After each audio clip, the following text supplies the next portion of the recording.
Agora, como é que foi? O que eu fico me perguntando, porque quando a gente entra num programa, a gente fica com medo como é que vai ser a recepção. Quando a gente é nova, né, cá?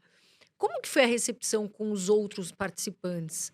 Tranquilo? Vocês se dão, assim, bem? Pô, Tem é contato um é fora? um tanque de tubarões, né, então todo mundo quer ver sangue, literalmente, ali. Mas assim, brincadeiras à parte, eu peguei uma situação também bem atípica, que foi a gravação durante a pandemia. E daí você acaba não tendo um relacionamento tão próximo, por quê? Primeiro camarim, tudo isolado, né, o horário da maquiagem separado, então em isolamento também, por não podia ter contato, tem um monte de protocolos que a gente teve que cumprir para poder fazer as gravações. Então, para você ter uma ideia, antes, se você olhar o cenário do Shark, as poltronas elas eram mais próximas. Elas tiveram que ficar mais afastadas e tem um acrílico do lado ainda para proteger, né? Para Sim. ainda mais isso, né? Então, ou seja, isso cria um distanciamento.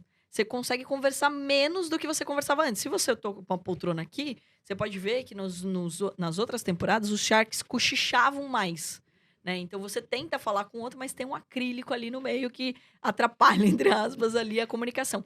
E eu cheguei, eles já estavam muito entrosados, porque todos eles já tinham gravado junto outras vezes. Sim. E eu não conhecia, eu só conhecia o Apolinário, pessoalmente, por causa do Instituto Êxito, mas também que eu tinha conhecido ele um pouquinho antes da pandemia, até dentro das palestras que a gente dava para o Instituto, né? E que a gente continua dando através do Instituto Êxito. Então eu conhecia ele através desse contato, né? Dentro do Instituto só. Mas eu não tinha uma relação pessoal com ele, não tinha conversado tanto com ele, né? Então, assim, chegando lá, eu tinha como falar mais com ele. O Semenzato conheci naquele dia, no dia da minha gravação, no primeiro dia que eu cheguei lá pra gravar, que eu conheci ele, o Caíto a mesma coisa pessoalmente, a Camila a mesma coisa. Então eu não tinha tido contato com eles previamente pra poder gerar um tipo de conexão. Obviamente, todos foram muito respeitosos, me trataram muito bem em relação a respeito, mas dentro ali do programa não me deram mola, não. Tipo, no primeira temporada sofri porque assim, até muitas vezes os Sharks eles se juntam, né, pra fazer negócio e tudo mais, eles não sabiam como eu ia ser no dia a dia. Eu era mais nova ali, não sei se, né, botavam fé ou não sabiam como eu ia reagir, não sabiam nada. Então, ou seja, não vou dizer que eles facilitaram a minha vida. Não é? E até o primeiro dia de gravação ali, um monte de pergunta. E é uma metralhadora, né? Quem assiste aí sabe muito bem disso. Metralhando o empreendedor, às vezes eu queria fazer pergunta e não conseguia. Eu lembro de um dia que foi muito legal com a participação da Luísa Trajano, que é uma maravilhosa, né? Um Ela, exemplo. e ela me conhece por causa do mercado financeiro, né? E a gente se conhecia. E daí ela pegou e sentou, ela tava lá do lado da Camila, lá na ponta, e ela sabia que como eu era do mercado financeiro, eu ia perguntar os números. E daí eu queria fazer pergunta, eu não conseguia. Eles me atropelavam, eu não conseguia fazer pergunta. Até um ponto que ela falou assim, gente, vocês não deixam nem a Carol falar. Então, ou seja, os primeiros, assim, eu tive que pegar o ritmo. Né? Não tinha entendido ali a dinâmica. E, meu, você tem que atropelar mesmo. Senão, a gente pede licença, pede desculpa depois. Levanta a mão, né, cá? Ó, Mas se atropela. E a dinâmica ali é da disputa, né? Porque todos os Sharks querem os melhores negócios. Apesar de você respeitar a história de cada Shark ali, cara, você não tá ali pra perder tempo. Você tá vendo um ótimo negócio passar na tua cara, você fala, meu, peraí, eu quero isso daqui, né? E teve. Na primeira temporada eu comprei, por exemplo, o E-Cooler, que foi muito legal, é um episódio bem emocionante, recomendo todo mundo assistir, porque todo mundo deu não, inclusive eu. E o cara começou a brigar com a Apolinário, ele queria discutir, né? Ele tava discutindo valuation ali com o Apolinário, e o Apolinário queria 50% e tal, e ele chegou até 25%, ele chegou pedindo 10%, mas ele queria, ele chegou até 25%, e daí o Apolinário vai estressando, eu falei, dá não pra ele, aí a hora que ele tá indo embora, eu falei, não, peraí, essa proposta é só pro Apolinário, e daí eu pego um negócio que o Apolinário tava negociando, né, então daí ele ficou me zoando depois, obviamente, falando assim, você comprou pra me vender depois, né, compra barato, vem mais caro. Mas é legal essa dinâmica, até essa disputa ela é saudável, né, porque a gente tem perfis totalmente diferentes, né? Quem mais briga comigo no programa é o Caíto. Ele tá do meu Sim. lado ali, é nítido, né? É visível. Já teve alguma treta nos bastidores, assim? Nos bastidores não, é só no programa. No programa mesmo. Todo mundo quer ganhar, né? No programa. E às vezes ele faz um comentário e a gente, assim, pensa, também é cansativo. Um monte de gravação, um monte de pitch. Sim. Então, assim, vai, né? E às vezes a pessoa, putz, você começa a falar e ela não tá...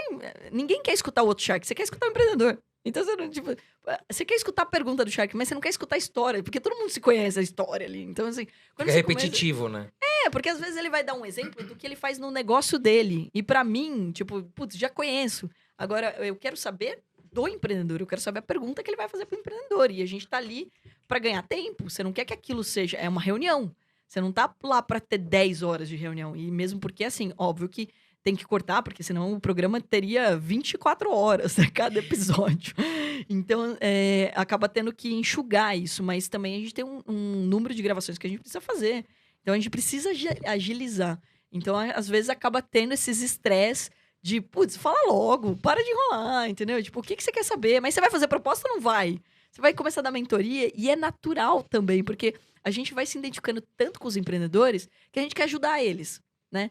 E esse é o perfil que nós temos ali. Eu acho que os 5 têm esse perfil, né? Sim. Então, assim, a gente acaba querendo, e às vezes esse é o estresse, né? Pô, mas você vai falar mesmo ou você vai comprar um negócio? Então, a gente acaba tendo esse tipo. Mas no camarim, assim, nos bastidores, é muito legal, né? Assim, acho que todo mundo se respeita muito ali, porque todo mundo tem uma história. E no final do dia, eu acho que é essa questão que a gente precisa levar, né? Independente de eu gostar do teu negócio, ou de gostar até de você como pessoa. Às vezes você tem perfis diferentes. Você gosta, sei lá, de um tipo de música, eu gosto de outro, e a gente não se conecta por causa disso, né? Por algumas questões diferentes nesse sentido. Mas a gente se respeita, porque a gente tá falando de empreendedorismo, a gente tá falando de gerar empregos, a gente tá falando de inspirar outras pessoas. Então, mesmo que eu possa, por exemplo, ter uma disputa com o Caíto, ou ter uma disputa com a Camila, o Semenzato, o Apolinário, tem que lembrar que essas pessoas, elas estão lá, elas estão inspirando outras pessoas, elas estão motivando e elas estão gerando emprego. Então, coisas essenciais para o nosso país. Quando a gente pensa em sociedade, em comunidade, qualquer desavença, ela cai por terra, né? Então, qualquer situação que você, não gosta muito do fulano, pô, mas esse fulano é tão importante para o nosso país, esse fulano é tão importante para aquela pessoa que entrou ali. Então, para aquela pessoa que, por exemplo, me deu um não, porque ela era mais fã de um do que, né, do meu trabalho, por exemplo, não conhecia meu trabalho, pô, olha o que essa pessoa, o que vai acontecer na vida dessa pessoa. Ela nem deve ter dormido à noite, porque ela virou sócia de uma pessoa que ela era super fã e ela vai se dedicar pra isso e tudo mais. Então, acho que esse respeito entre os Sharks que é importante a gente deixar muito claro que a gente se respeita muito, que a gente torce pro sucesso de cada um. Óbvio que a gente tá ali disputando pelo melhor negócio, mas no dia a dia a gente tá torcendo para que todos os empreendedores fechem com os Sharks e tenham um sucesso pós-Shark, que é por isso que existe o programa.